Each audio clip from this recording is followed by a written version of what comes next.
Gerbong Maut menjadi saksi bisu meninggalnya 46 pejuang di tanah air secara tragis. Karena sekitar 75 tahun yang lalu, atau tepatnya pada tanggal 23 November 1947, puluhan orang ditaruh di sebuah gerbong kereta dan kemudian tewas karena kehausan, kelaparan, kepanasan, hingga kesulitan bernafas. Mereka yang ada di dalam gerbong tersebut adalah para pejuang Republik Indonesia yang ditangkap oleh Belanda.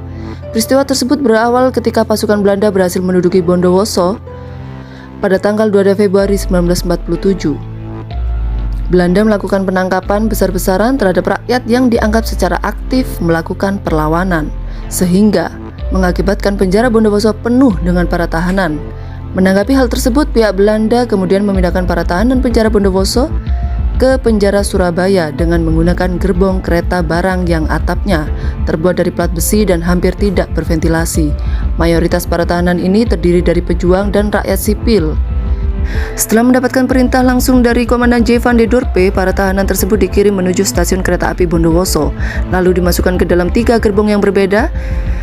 Dan tahanan tersebut kala itu juga tidak tahu mau dipindah kemana. Gerbong yang digunakan juga bukan gerbong penumpang, melainkan gerbong barang yang terbuat dari baja yang tertutup rapat dan hampir tanpa ventilasi udara. Lalu menjelang maghrib ketika matahari sudah mendekati titik tertinggi, penderitaan para tawanan kini mulai terasa. Beberapa tawanan sudah tidak merasakan udara segar lagi untuk bernafas. Situasi juga semakin menyiksa ketika mereka terpaksa harus menghirup karbon dioksida dari nafas para tawanan yang lain. Untuk bertahan hidup, udara dan suhu yang panas juga telah mendekati puncaknya. Korban mulai berjatuhan ketika kereta baru memasuki stasiun Kalisat pada pukul 11 siang. 6 tawanan tewas terlebih dahulu. Ketika para tawanan menggedor-gedor gerbong untuk meminta tolong, serdadu Belanda pengawal hanya sempat bilang air dan angin tidak ada, yang ada hanya peluru. Panas, pengap, dan haus menerjang para tawanan. Hanya air kencing yang paling mungkin bisa digunakan untuk menawarkan dahaga di kerongkongan mereka. Mereka pun juga mulai menjerit-jerit.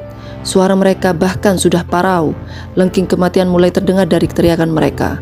Mereka juga teriak bahwa sudah 30 tawanan yang tewas. Namun para serdadu Belanda tidak memperdulikan itu. Bahkan salah satu dari serdadu Belanda itu bilang, "Mati saja kalian semua, saya lebih senang." Setelah sekitar 15 jam tersiksa dalam gerbong maut itu, mereka pun tiba di stasiun terakhir, yaitu stasiun Wonokromo. Semua tahanan di gerbong 3 tidak ada satupun yang hidup. Total korban yang tewas kini telah mencapai 46 orang. Di antara mereka yang masih hidup, 12 orang diantaranya sakit parah, 30 lemas tak berdaya, dan hanya 12 orang yang dianggap cukup sehat. Mereka tewas, jenazahnya dijajarkan di emplasemen stasiun Wonokromo. Namun sayang, tidak pernah diketahui di mana letak makam mereka. Apakah dikubur atau dilarung di Kanal Jagir? Hingga saat ini, hal ini masih menjadi misteri. Demikian video sejarah yang dapat kita tampilkan, semoga bermanfaat bagi kita semua. Dan jangan lupa untuk selalu mendukung channel kami dengan cara mensubscribe, share, like, dan komen, supaya kita bersemangat membuat konten-konten atau video-video yang bermanfaat bagi kita semua. Dan terus doakan untuk para pejuang yang telah gugur mendahului kita supaya ditempatkan di sisi Tuhan dengan tempat yang layak.